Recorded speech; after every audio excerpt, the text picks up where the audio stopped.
यरूशलेम में एक स्थान है गोलगोथा।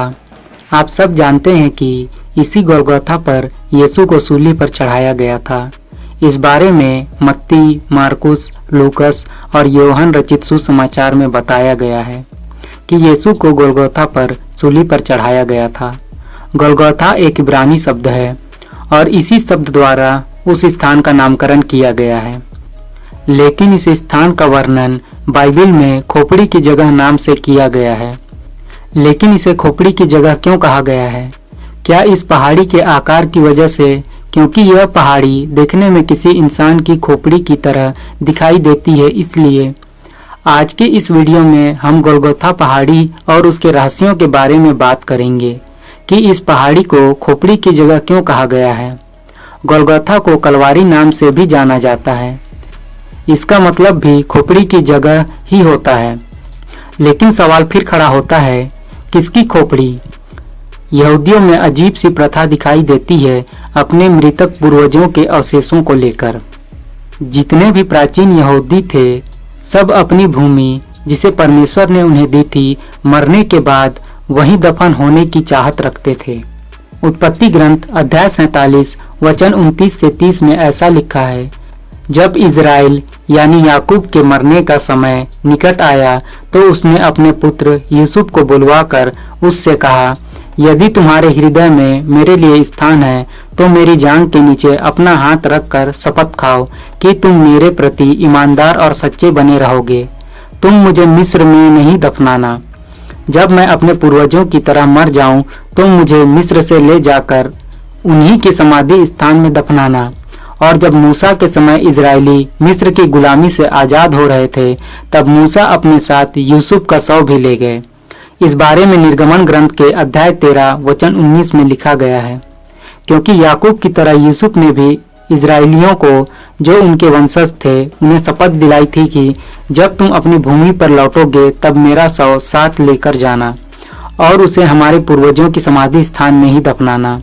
यहाँ आप देख सकते हैं कि इजरायली अपने पूर्वजों के शव के अवशेषों को किस प्रकार संभाल कर ध्यान से रखते थे।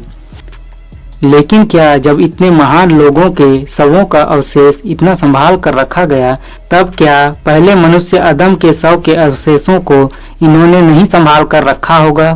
कुछ ऐसी दंत कथाएं मौजूद हैं कि आदम के शव के अवशेष को उसके बाद की पीढ़ियों ने संभाल कर रखा था, जिसे लोग पीढ़ी दर पीढ़ी एक दूसरे को सौंप देते थे। ऐसा कहा जाता है आदम की खोपड़ी महाजल प्रलय के समय नूह के साथ उसके बनाए नाव के अंदर सुरक्षित थी, जिसके बाद आदम की खोपड़ी नूह के बेटे सैम के पास थी और फिर सैम से होते हुए मेल्खीसदेक के पास पहुंच गई थी। और मेल्खीसदेक बाइबल के सबसे अजीब व्यक्तियों में से एक हैं, क्योंकि इब्रानियों के नाम लिखे संत पौलुस के पत्र अध्याय 7 वचन 3 में बताया गया है, उनके न तो पिता हैं, न माता और न कोई वंशावली। उनके जीवन का न तो आरंभ है और न अंत। वह ईश्वर के पुत्र के सदृश हैं और वह सदा पुरोहित बने रहते हैं। मेल्खीसदेक सालेम का राजा भी बताए गए हैं और उस समय सालेम यरूशलेम के दक्षिण दिशा के आसपास का क्षेत्र था। और मेल्खीसदेक ने ही दंत कथाओं के अनुसार उसे गोलगोथा पहाड़ी के अंदर रखा था। और हो सकता है कि खोपड़ी के समान दिखने के कारण ही मेल्खीसदेक को आदम की खोपड़ी रखने के लिए यह एक उचित स्थान लगी होगी। और उनका ऐसा करना प्राचीन भविष्यवाणी को भविष्य में पूर्ण करने के लिए बिल्कुल सही प्रतीत होता है। आगे हम इसी रहस्य को प्रकट करने वाले हैं। जितने भी तालमुद के एक्सपर्ट, चर्च फादर और एवेंजलिस्ट हैं, सबका मानना है कि वहाँ सिर्फ एक ही पूर्वज यानी आदम की खोपड़ी दफनाई गई होगी। इसलिए ग्रंथों में उसे सिर्फ खोपड़ी का स्थान कहा गया है, न कि बहुत सी खोपड़ियों का स्थान। एक प्रभु की सेविका थी सिस्टर एनी कैथरीन एमरिच, जिन्हें गोलगोथा पहाड़ी का एक दिव्य दर्शन परमेश्वर की ओर से मिला था। उन्होंने बताया था कि जो गोलगोथा या कह लीजिए कलवारी पहाड़ी थी, वो आज के वर्तमान समय की पहाड़ी से बिल्कुल अलग थी। यहाँ तक कि वह स्थान जिस समय यीशु को वहां सूली पर चढ़ाया गया था, उससे भी अलग दिखती थी। और वह समय प्रोफेट इलिसियुस के समय का था।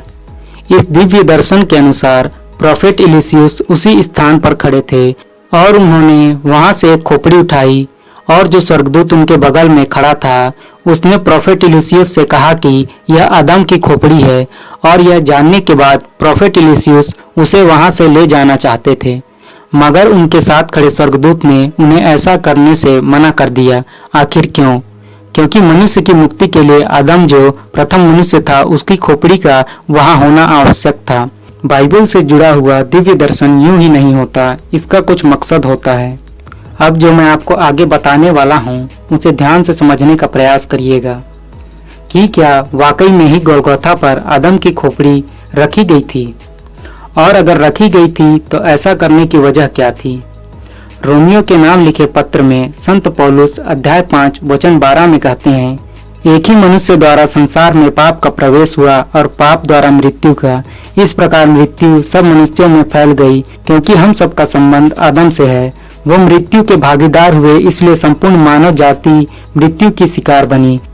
लेकिन परमेश्वर ने मनुष्य जाति को मृत्यु से बचाने के लिए यीशु मसीहा नामक मार्ग को भी तैयार रखा था, जिसने अपने रक्त से मानव जाति को पाप और मृत्यु के बंधन से छुड़ाया। और खोपड़ी का जिक्र उत्पत्ति ग्रंथ में भी किया गया है। एक वचन मैं उत्पत्ति ग्रंथ अध्याय 3 वचन 15 से पढ़ना चाहूंगा। वहाँ ऐसा लिखा है, मैं तेरे और स्त्री के बीच, तेरे वंश और उसके वंश में शत्रुता उत्पन्न करूंगा। वह तेरा सिर कुचल देगा और तू उसकी एड़ी काटेगा। इन वचनों में भी सिर यानी खोपड़ी की बात की गई है। आप जानते हैं कि गोलगोथा पहाड़ी एक खोपड़ी की भांति दिखाई देती है। अगर हम इसे शैतान की खोपड़ी माने और आदम की खोपड़ी इसके अंदर रखी गई थी, तो यह दर्शाता है कि मनुष्य जाति पर पाप और मृत्यु का अधिकार है। मृत्यु को अक्सर खोपड़ी से ही दर्शाया जाता है। और जो आदम के वंश में एक बैरी पैदा होगा वह तेरा सिर कुचल देगा, यानी शैतान को हराकर मनुष्य जाति को मृत्यु के बंधन से आजाद कर देगा। और यीशु ने यही किया, उसने शैतान की खोपड़ी कुचल दी। और आदम की खोपड़ी वहां रखने की एक और भी वजह है। वचन में आगे परमेश्वर शैतान से कहता है, तू उसकी एड़ी काटेगा। और आप जानते हैं कि सांप डसता है तो व्यक्ति मृत हो जाता है। जब रोमन सैनिक भाला लेकर यीशु के हृदय को छेदता है, तब यीशु के शरीर से भारी मात्रा में रक्त और जल निकलकर धरती पर पड़ता है। यह घटना सांप का यीशु की एड़ी को काटने को दर्शाता है।